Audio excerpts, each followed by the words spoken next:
everyone, it's Luke here and welcome to Homemade Reviews, a channel where I talk all things movies and create possibly the most amateurish videos you're ever likely to see on YouTube. Now if you do enjoy this kind of waffle and for some crazy reason you want to see more, please don't be afraid to like and subscribe.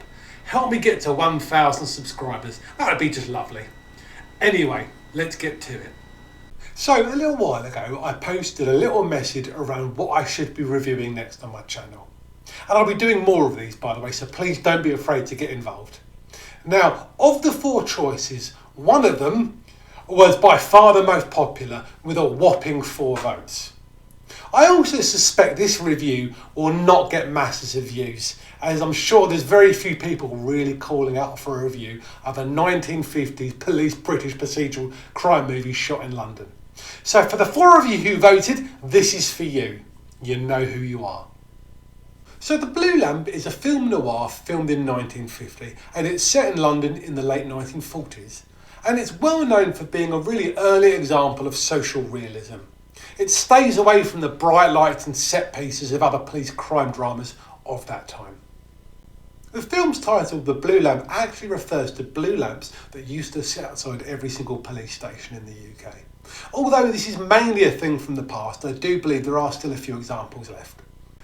Now the plot itself is no game changer, and what it does, it follows George Dixon, played by Jack Warner, who is a kind and well-respected policeman, and he's coming towards the end of his career, nearing retirement. We get glimpses of his typical day-to-day at work. We also get a little snapshot into his family life. It gives us both a sense of his character, personality and his worldview. Dixon also has a brand new partner, Andy, played by Jimmy Hanley, who's an eager young rookie and he's determined to prove himself, but always has the best intentions at heart. Fortunately, George takes Andy under his wing and guides him through the ins and outs of police work and their beat in a post-World War II working-class London neighbourhood. Their routine patrols actually take a dramatic turn when a reckless, small-time criminal, Tom Riley, played by Dirk Bogarde, commits a crime that kind of shocks both the police force and all the local community. His chaotic actions lead to a devastating incident that kind of unites the neighbourhood and law enforcement in an effort to bring him to justice. Now, this isn't your typical cop chases bad guy. While it is a drama, it also carries kind of a documentary-style realism that really draws you into this film, and it makes it feel more engaging and authentic than other movies of this kind of type. Let's watch a little clip, shall we, just to give you a flavour.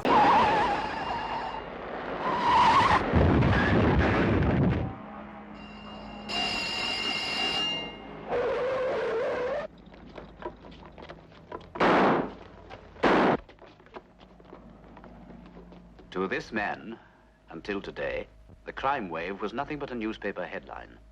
What stands between the ordinary public and this outbreak of crime? What protection has the man in the street against this armed threat to his life and property? At the Old Bailey, Mr. Justice Finnemore, in passing sentence for a crime of robbery with violence, gave this plain answer. This is perhaps another illustration of the disaster caused by insufficient numbers of police. I have no doubt that one of the best preventives of crime is the regular uniformed police officer on the beat. Veterans like George Dixon, with 25 years' service. Now Police Constable 693 attached to Paddington Green. Excuse me, officer. Can you direct me to Paddington Station? Yes, sir. Straight across the green, turn left over the iron bridge and you're there. Thank you very much. So the question is this film any good? Well, yes, it really is. To me, I think this is a little special actually, and here's why I think that is. Now, firstly, we have 2 really great lead performances. Firstly, from Jack Warner, whose character, George Dixon, was so popular because of this film, he went on to have his own TV show called Dixon and Doc Green, that's an absolute British classic. And that programme lasted for over 20 years, with Jack Warner, I think, in his early 80s by the time it ended. Here, he really nails the role as a wise, sensible man with a real sense of duty and to everybody he comes across. Now, his character is in stark contrast to Bogarde's character, who plays the bad guy with a real sense of edge and danger. You always feel that he's one step away from being totally out of control. Both performances, to me, were really engaging and extremely watchable. Then we have the theme of the movie. Now, this movie is clearly pro-police, But it does highlight also how wild and reckless post-war crime was becoming. And it was a real move away from kind of organised crime of the past to crime being committed just for the senseless hell of it all. I really enjoyed how this movie captured a time where the police and the community kind of worked together for the greater good. I'm not sure we see much of that anymore, unfortunately. Now, as I mentioned, this is an early example of social realism, but kind of obviously watching it with today's modern eyes, it didn't really feel that way to me. But it certainly does have elements of danger and risk that probably wasn't around in previous movies at the same time. The film itself is shot wonderfully and really manages to show off London amazingly well. It gives both scale, style and intimacy. And the story moves along really nicely, always keeping you engrossed. For an old school movie, I enjoyed this more than I was expecting. It really does place you in a time and a place that's kind of all but disappeared. I really enjoyed it, and it's certainly something I'm going to actually revisit in the future. Ultimately, this is a really good example of a really good story told really well, acted to perfection, cinematography as good as you're going to get for the period. What's not to love?